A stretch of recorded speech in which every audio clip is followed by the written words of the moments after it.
Welcome to This Explainer. We're diving straight into a completely radical framework today that systematically deconstructs the very foundation of who you think you are. If you're looking for a comfortable, reassuring pat on the back about your identity, you are definitely in the wrong place.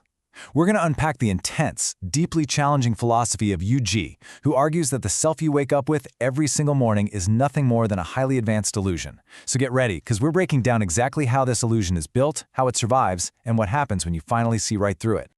Right off the bat, let's hit this massive paradigm shift. According to the source material, your entire existence, that core feeling of being you, is completely tied to the fleeting lifespan of a single thought. You literally do not exist before a thought arises, and you don't exist after it fades. Every time a thought is born, you are born. And the absolute second that thought dissipates into the ether, you go right along with it. Your identity isn't some solid, permanent object. It is just a temporary flash of cognitive static. So that brings up a pretty jarring, honestly deeply personal question, doesn't it? It's a question that completely upends our comfortable baseline reality, and it's going to be our compass for this entire investigation today. If you are strictly the byproduct of a thought, what happens in the gaps? Like, what actually happens in those microseconds of silence when you stop thinking? To figure that out, we have to look at Section 1, the illusion of you, deconstructing identity, and understand how our sense of an unbroken identity is entirely manufactured from the ground up. It really is this rapid, totally disjointed cycle. Think about the sequence here. The self isn't a permanent entity at all. First, your brain produces a thought. Immediately after, an I is generated to claim ownership of that thought. But as the thought naturally dies off, the I vanishes right along with it. You are constantly flickering in and out of existence. We're talking thousands of times a day, trapped in this relentless rhythm of birth and death. But logically, if we're just flashing in and out of existence constantly, why does life feel so smooth? Well, that brings us to Section 2, the phantom coordinator, illusion of continuity.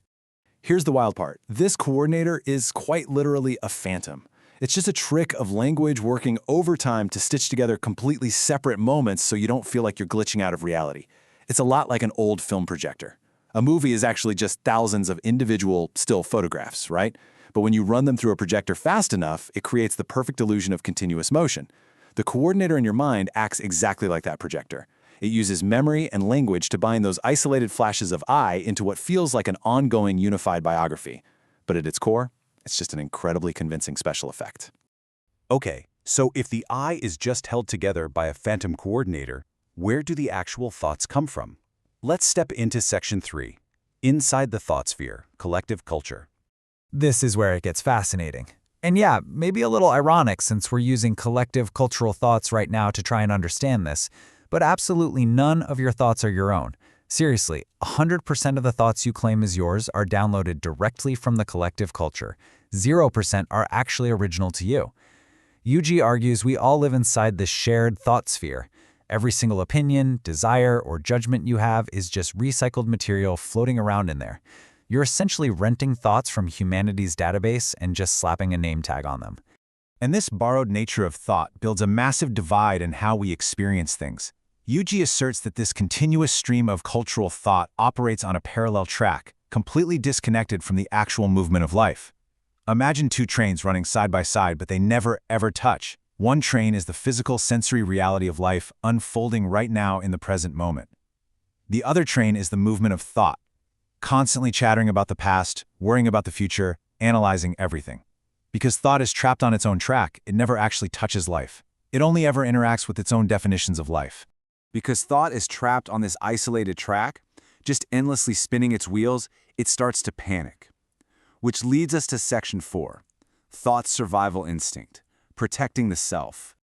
The somewhat dark truth of our internal operating system is that the self is basically just a selfish defense mechanism. It was created by thought simply to guarantee its own continuity. Thought uses the concept of I as a bodyguard. It wants to survive at all costs. And to pull that off, it is completely willing to act at the expense of others. When someone insults you, the anger you feel, that's actually just thought protecting its own boundaries. It seeks continuity above all else, because the absolute second thought stops, the I dies. So thought is constantly generating problems, conflicts, and desires just to keep itself busy, keep the engine running, and avoid stepping into that silence of non-existence. And this frantic clinging to survival brings us to the absolute peak of Yuji's philosophy. Section 5. The myth of self-realization, the shattering myth. Let this ultimate realization really sink in for a second. Self-realization is the shattering discovery that there is no self to realize. Wow. So rather than this peaceful, glowing spiritual achievement filled with universal harmony, the ultimate truth is this jarring, void-like realization. Yuji completely strips away all the romanticism of enlightenment. He's saying self-realization isn't about upgrading yourself or finding your true essence. It's the terrifying, floor-dropping out from under you realization that the I was merely a linguistic ghost all along. You realize that the searcher looking for enlightenment is the exact illusion that needs to be destroyed. There's no core identity to liberate, just a mechanical process of thought to see through. So I want to leave you with one final, pretty provocative question to chew on today as you step out of the thought sphere and back into the actual movement of life. If the you watching this explainer is just a temporary projection, stitched together by a phantom coordinator using thoughts you didn't even invent, then who is really sitting there right now? Take that question with you. Thanks so much for joining me for this explainer, and I'll catch you in the next one.